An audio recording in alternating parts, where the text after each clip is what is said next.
we refer to a poverty line as some level of income or of consumption expenditure at which it is possible for an individual to escape the condition of deprivation. Isn't that what we mean? I mean, when we use the word poverty line, after all, presumably it has a certain connotation, and that connotation is, at that level of income, you have enough monetary resources in order to be able to avoid deprivation in the space of functionings, namely in order to have a decent standard of living, or if you want to put that in slightly more detailed terms, in order to be able to have enough to escape hunger, to be able to be reasonably mobile, to be reasonably well educated, okay, to exercise the option of being employed, okay, to have a livelihood, to be able to appear in public without shame. These are at least some of the basic essential features of those functionings which presumably the poverty line level of income or of resources is supposed to be able to ensure for you. And that's the reason why we use the term poverty line. But if we find that where you pitch the poverty line is not where you're able to achieve these functionings, then clearly it's a bit of a travesty to employ the term poverty line to describe that distinguishing criterion that you have employed.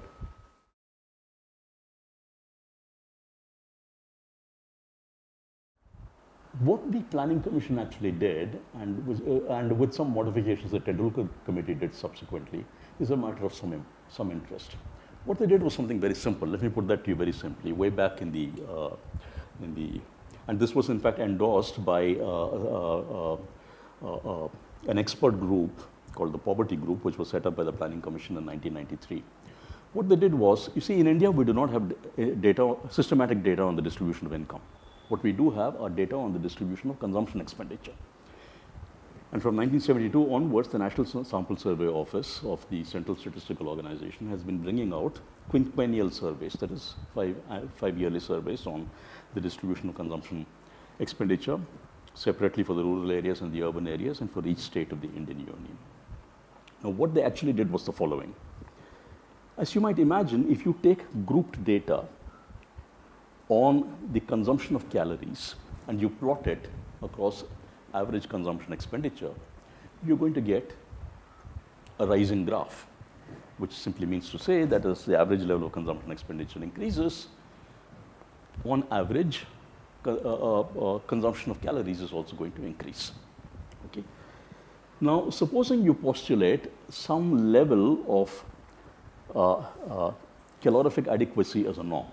So, on the basis of norms which had been supplied by the FAO and on the basis of work which had been done also by a nutrition advisory group by the government of India, on an appropriate norm for some standardized Indian, taking account of the age, sex, and activity status of the Indian population, they arrived at a norm of 2,400 kilocalories per person per day and of 2,100 kilocalories per person per day in the urban areas.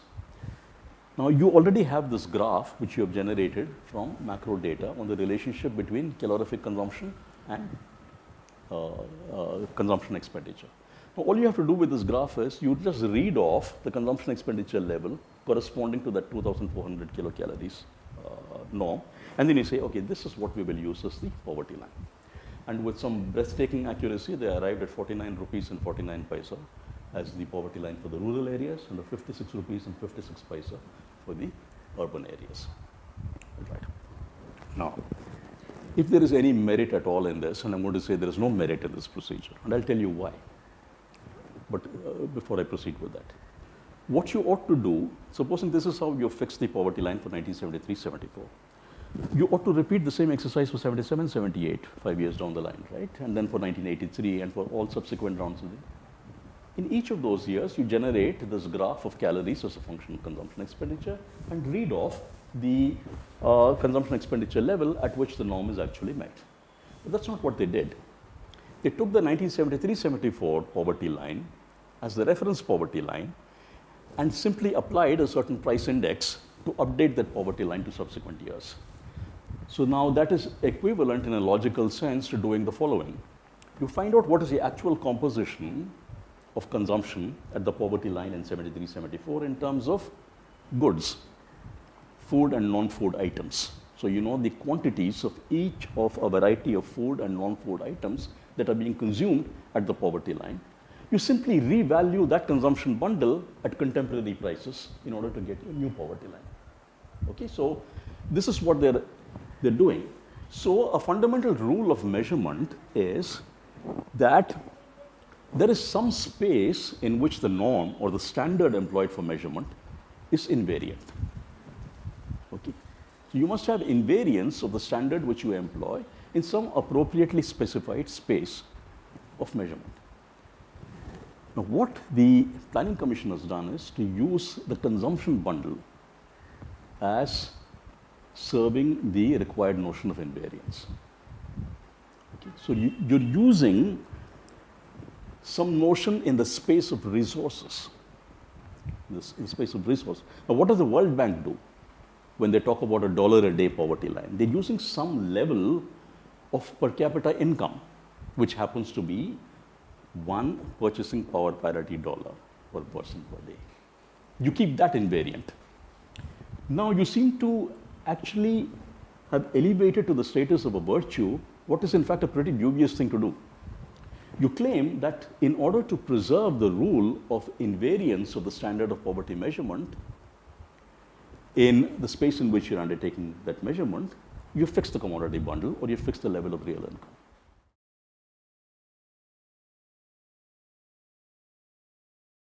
You see, right now what's happening is there are two elements of the story about India's economic progress which are dominating. One is the growth story. The other is the poverty story. With high rates of growth and allegedly dramatic declines in money metric poverty, we are in a position to assert that what we need to do is to go ahead gung-ho with the liberalization program. Okay? Now, this serves as a very good reason for us not to be overly concerned, because after all, we have taken care of the two major problems. We're on a high growth path. Now that story has begun to unravel, as you know. But the other story, the poverty line story, even now, it is not just uninformed people, but it's very many professionals who take the line that, you see, there is some element of arbitrariness in what we do. So I mean, using the official poverty lines, if we find this nice declining trend picture of poverty, then let's accept that. Now, what else is wrong in this way of postulating the poverty line? Why has there been so much resistance to these poverty lines? As you know, I mean, subsequently the government clarified that they're not going to be using these poverty lines to actually target assistance and so on and so forth. But you see, none of that is convincing, because we do know that these lines are employed in order to separate the poor from the non-poor with an instrumental objective in mind, which is actually to target assistance. This notion of poverty enshrined in the poverty line, I think even amongst economists, there was a realization this is not like a perfect measure at all. But what then started happening in the 90s is that the poverty line and the poverty rate that you got by using that particular poverty line, that started getting conflated with the size of social interventions, social policy interventions in government policy.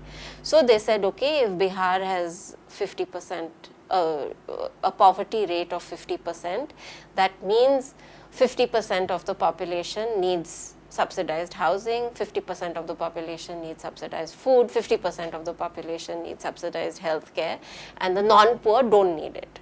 Yeah, non-poor again as defined by that poverty rate, which is coming from the poverty line. So that's when things start getting messy and objectionable as well, because since you know that it's this very limited concept of poverty going back just to calorie requirements, you cannot being calorie poor is not the same thing as being housing poor or as being nutritionally poor or as being educationally poor. Yeah, so the concept of poverty is more complex, and the use of this very limited poverty line and the poverty rates derived from this poverty line, when it started getting mixed up with social interventions, with policy interventions, that's when things started getting very tricky.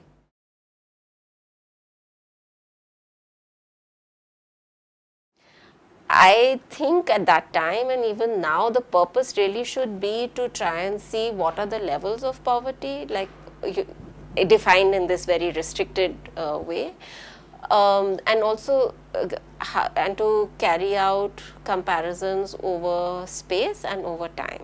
So you want to know whether in the 70s Orissa was poorer than Bihar, or whether Bihar and Orissa were better off or worse off than Himachal or Tamil Nadu.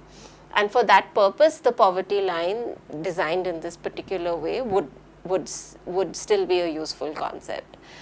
And then the other thing you want to do is to see whether over a period of time, so comparing the 70s with the 80s and now with the 2000s, how have things changed for Bihar, for Orissa. So that's the original idea and the original concept. Everyone recognized that it was limited. This notion of poverty enshrined in the poverty line, I think even amongst economists, there was a realization this is not like a perfect measure at all. I think the sort of poverty line that the government of India has, in spite of its limitations, is still a useful thing, so long as we use it for making cross-sectional comparisons across states or across groups, and for making comparisons across time. But to mix it up and to say that because this is the poverty rate, this is going to be the size of our intervention in health or education or food or housing or whatever it is, that I think is completely wrong. And I think at least to some extent we've been able to make some small gains in the past 5-10 years in decoupling those two things again. The coupling which happened in the 1990s of the poverty rate and the size of government intervention, there has been some progress in the 2000s to decouple that again. The first example is the National Rural Employment Guarantee Act, where the act is saying that every rural adult has the right to work under this act. Doesn't matter if you're APL or BPL, above poverty line or below poverty line, everyone has this right so long as they're willing to work. Similarly, in the National Food Security Act, which was passed last year in 2013, what has happened is it's not a universal right the way the employment guarantee is, but still the coverage has been decoupled from the poverty rate. So the poverty rate by the latest NSSO numbers is around 30% or whatever. But the coverage under the Food Security Act is going to be 2/3 of the population. That 2/3 number is completely arbitrary, but at least it has sent a signal that the poverty rate and the size of these interventions are no longer supposed to be linked to each other. I feel that the poverty line and the poverty rates that you derive from it, they are an academic exercise and they should be treated as an academic exercise. They should not be allowed to influence debates on healthcare, food security, nutritional security, education, etc. You cannot say tomorrow that you are above the poverty line and therefore you don't have the right to education. That you will not be covered by the Right to Education Act of the government. That sounds completely ridiculous to us today. And in the same way, this idea that people will have access to healthcare if they are below the poverty line, that should also be rejected in the same way that we would reject the idea that certain children will be covered by the Right to Education Act. So I feel that these basic things, whether it's education, health, food, employment, these should be treated as basic human rights and they should not be tied to this targeting approach. The official poverty line is confined only to the income dimension. Very clearly knowing, and also the main purpose is whether your income levels are increasing or decreasing, of the poor increasing or decreasing. That is a limited purpose. So it is not for identification. This was recognized because of this the the Lakdawala, the Tendulkar committee has improved the price adjustments and provided the estimates. And this is comparable with and they have provided comparable series for 93, 94, 2004, 5, and presently Planning Commission updated it for 2011, 12. Now this shows the trends in the income poverty. Not you must be we are very clear. Income poverty is different from say malnutrition and other incidents, and we cannot. It cannot capture the multiple dimensions of poverty. For identification of the poor for anti-poverty programs, you have to have a different measure, different approach. So there are two distinct approaches. Now once the poverty line was expressed per day, per person, actually per month. Poverty line was defined for per day, per person, per month. Planning Commission, one member I think gave, it translated that into per day. When it translated for per day, it comes to 26 rupees. How people can live in 26 rupees? There was a press. First time it came to the public debate. First time. Can person survive with 26 rupees? For urban areas it is 30 rupees. That was the question raised. There is some people thought it is for family. It is for person. If there is a family of 5 persons in urban area, 30 rupees per person means it comes to 1,150. Into 30 per month it comes, how much it comes? 4,500. Actually they don't, even if you take that number 30 rupees, you have about 21% or 20% are poor. So there the debate is in my judgment that is wrongly placed.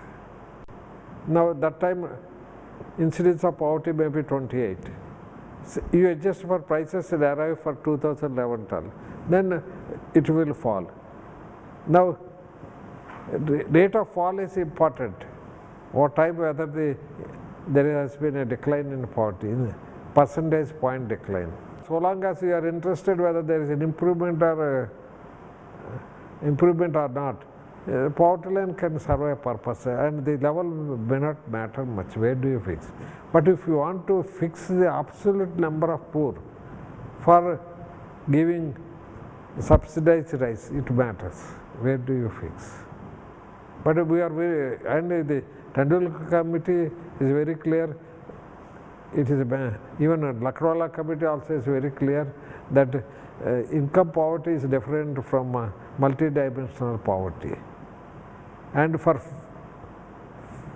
identification of the poor should not be made on income criterion.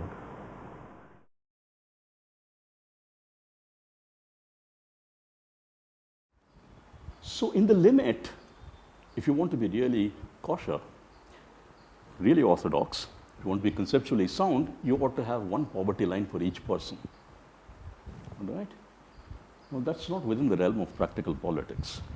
Okay, I mean, here is where it makes sense to say, in the course of being reasonable, let's not be so arbitrary that we end up attempting the impossible.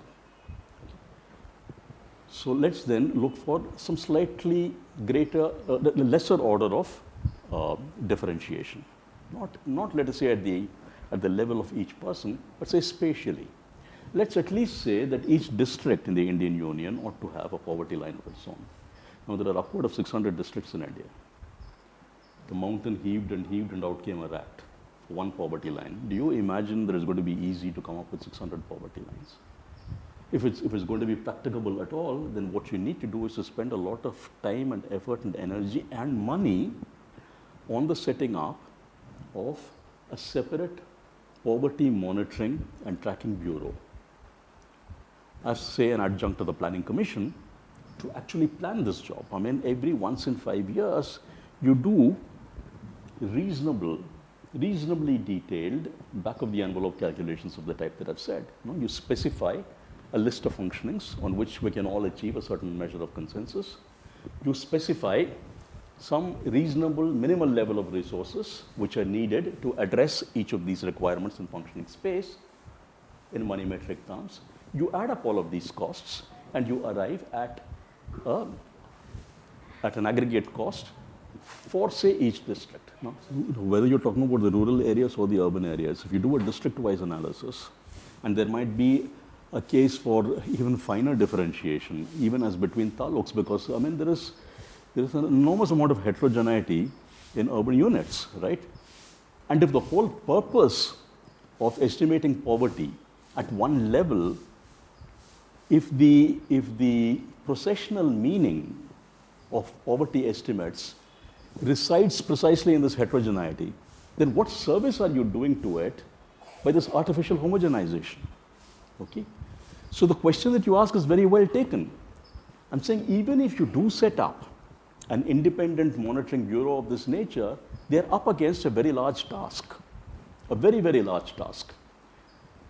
Now, there are one of two ways in which you can address this issue. One is to bite the bullet and to say it's still worth our while to perform this exercise, to spend money and time and effort and energy in order to get some reasonable assessment of both temporal and spatial variations in money metric poverty. Okay.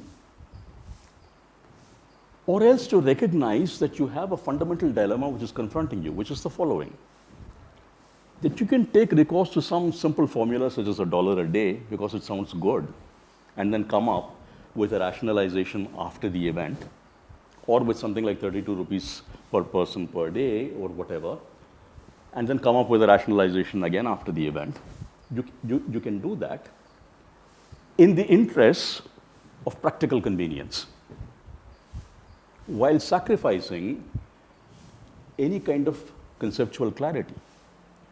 Because much of what I'm saying amounts to saying also the following: this way of fixing the poverty line in the precise technical sense of the word. I'm not employing a hyperbolic phrase. Okay, I'm not resorting to rhetoric out here. In a precisely technical sense of that word, the kinds of poverty lines which the World Bank or the Government of India, or for that matter the federal government of the USA have come up with, is precisely meaningless. Okay? They do not have any meaning in terms of the conventions of language as we employ them routinely. So you have a dilemma. You can either come up with something quickly like this in the course of practical convenience, or you can attempt to do something which is practically extremely inconvenient and difficult, okay, if not close to being actually impossible, but serve the requirements of being conceptually kosher and orthodox.